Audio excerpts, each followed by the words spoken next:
Hello, bachcho. Let's read this question. The question says that a rocket is moving up with a velocity v.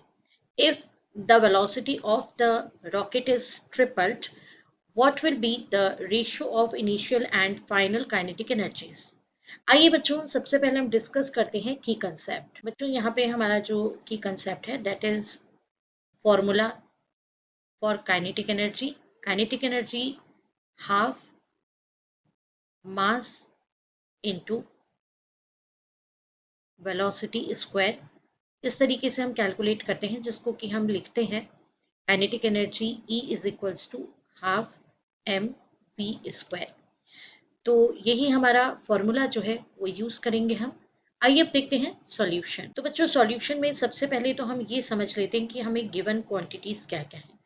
तो first case में velocity v1 v के equal है and फिर tripled हो जाती है, that is second case v2 equals to 3 times of v हो जाती है, मतलब अपनी प्रीवियस वैल्यू से 3 टाइम्स हो जाती है। हमें काइनेटिक एनर्जी का रेशियो कैलकुलेट करना है। तो in first case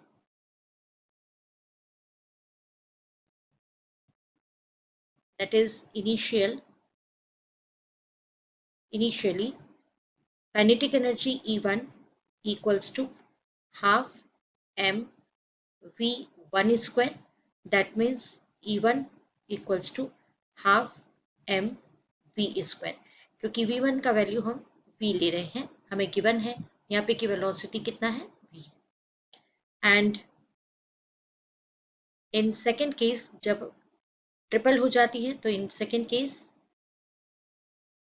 kinetic energy E2 is equals to half m v2 square and v2 का वैल्यू कितना गिवन है हमको 3 टाइम्स ऑफ v। तो बच्चों इसको सॉल्व कर लीजिए। 1/2 एंड 3 का स्क्वायर करेंगे तो 9 आएगा, तो इसको आप लिख सकते हैं 9/2 इंटू एम वी स्क्वायर। अब आपको E1 और E2 का रेशियो लेना है, तो therefore E1 by E2 is equals to half m v square upon 9/2 m v square. ये 2 और ये 2 कैंसिल हो जाएगा, m और ये m कैंसिल हो जाएगा, v स्क्वायर भी कैंसिल हो जाएगा, तो रेस्ट आपके पास आएगा 1/9। Therefore E1 is to E2 is equals to 1:9। I hope you understood it well. Best of luck. Thank you.